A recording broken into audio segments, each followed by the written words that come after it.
Computer एवं मानवीय मस्तिष्क कि कंप्यूटर का माइंड कैसा होता है और ह्यूमन माइंड कैसे होता है, वो कैसे काम करते हैं।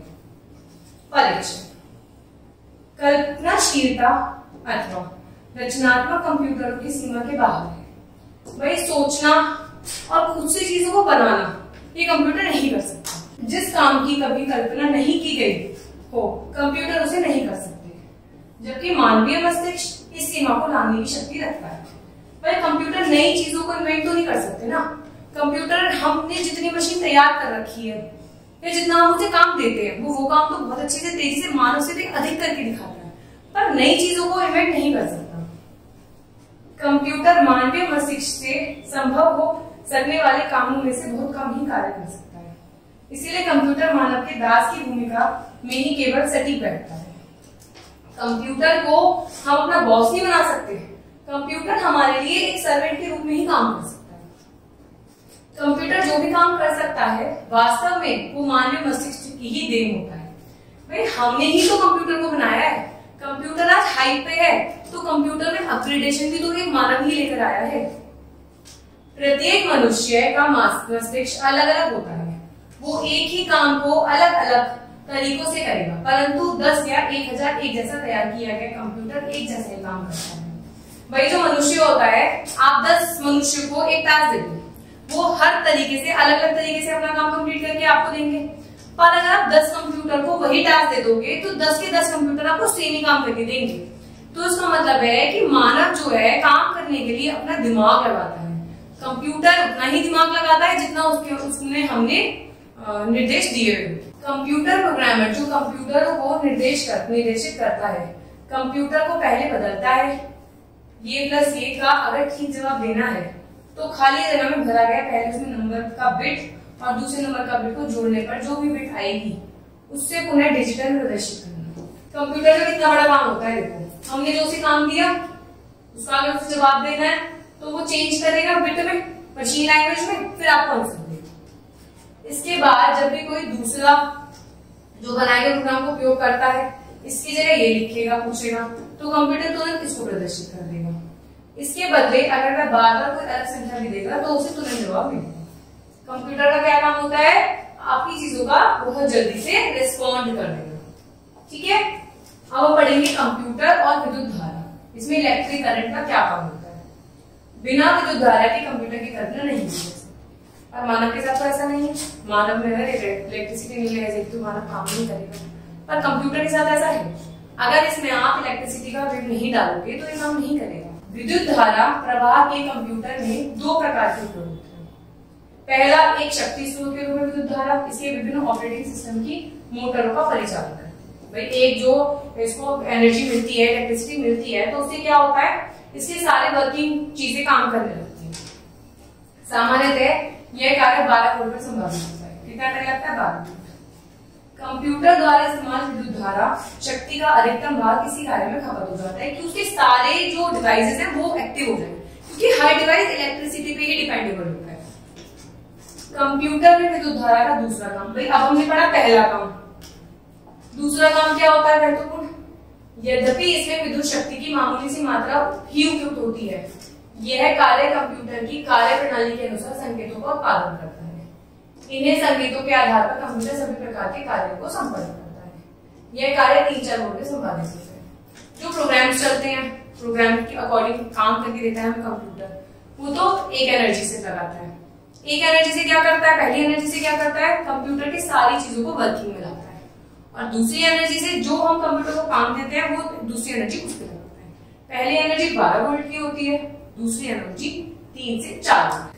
अब हम पढ़ेंगे बाइनरी नंबर। बाइनरी नंबर क्या होते हैं, क्योंकि कंप्यूटर हमारा 0 और 1 की लाइन में समझता है, पर हम तो उसे बहुत तरीके से डाटा देते हैं, तो वो कैसे मैनेज करता है।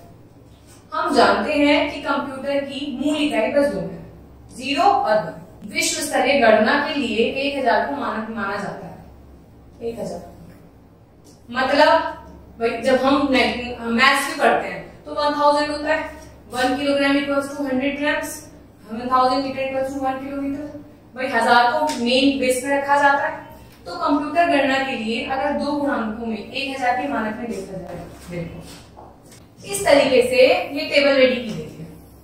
बाइनरी नंबरों को ध्यान में रखते हुए 1000 सबसे नजदीक आता है 1024 के, ठीक है। ठीक उससे पहले आता है आपका 500, ठीक।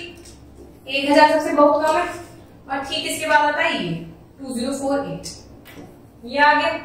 तो 1000 से बहुत ज्यादा हो गया, तो इस कारण कंप्यूटर में 1024 को मानक मान लिया। इसे 1024 जैसे हमने मैथ्स में 1000 को मानक मान रखा है, हमने कंप्यूटर की बाइनरी लैंग्वेज में 1024 को मानक मान लिया। अब हम डिजिटल नंबर को बाइनरी नंबर में बदलने का सबसे आसान तरीका देखेंगे। हमें आना चाहिए कि हम अपने डिजिटल नंबर को बाइनरी नंबर में कैसे चेंज करते हैं। सबसे पहले हम एक चार्ट इस तरह बनाएंगे। हमने बना लिया एक चार्ट। अब जिस डिजिटल नंबर को बाइनरी में बदलना है उसे उदाहरण लेते हैं, जैसे हमने 10 लिया। अब हमें 10 को बाइनरी में चेंज करना है, तो हम सबसे पहले देखेंगे चार्ट में देखेंगे कि किन किन नंबरों को जोड़कर 10 होता है। तो इस चार्ट में अगर हम 8 और 2 को जोड़ देंगे तो 10 बन जाएगा। अब हम क्या करेंगे, तो हम चार्ट में 8 के नीचे वाले खाने में 1 और 2 के नीचे वाले खाने में 1 लिखेंगे और बचे हुए खानों में हम 0 लिखेंगे। समझ में आ गया भाई? इससे और इससे हमारा 10 बन जाएगा। तो हम 1 और 2 के नीचे तो 1 लिखेंगे और जो बचे हुए 4 और 1 है उसके नीचे हम 0 लिख देंगे। देखिए यही करा, 8 के नीचे ये, इसके नीचे, इसके नीचे, इसके नीचे, तो ये आ गई। तो 10 का बाइनरी नंबर आपका 1010। कितना इजी है ना। चलिए नेक्स्ट उदाहरण देखते हैं। 13 को बाइनरी नंबर में कैसे बदल सकते हैं। हमारे पास चार्ट है, तो हम चार्ट में देखेंगे किन किन नंबर को जोड़ने से 13 हो जाता है। चार्ट में देखिए कौन कौन से नंबर है जिनसे हम 13 बना सकते हैं। 8, ठीक है। कौन कौन से नंबर है? 8, 4, 1। 8, 4 और 1 ये 3 नंबर मिलेंगे तो हमारा 8 + 4 + 1 होगा, तो क्या हो जाएगा? 13 बन जाएगा आराम से। तो अब हम क्या करेंगे, तो हम चार्ट के नीचे 1, 8 के नीचे हम 1 लिख देंगे, 4 के नीचे हम 1 लिख देंगे और 1 के नीचे भी हम 1 लिख देंगे और बचे हुए खानों में हम 0 लिख देंगे। तो इसके नीचे 1 लिखा, इसके नीचे 1 लिखा, इसके नीचे 0 लिखा, इसके नीचे 1 लिखा, तो आ गया 1101। तो 13 का बाइनरी नंबर क्या हो गया? 1101।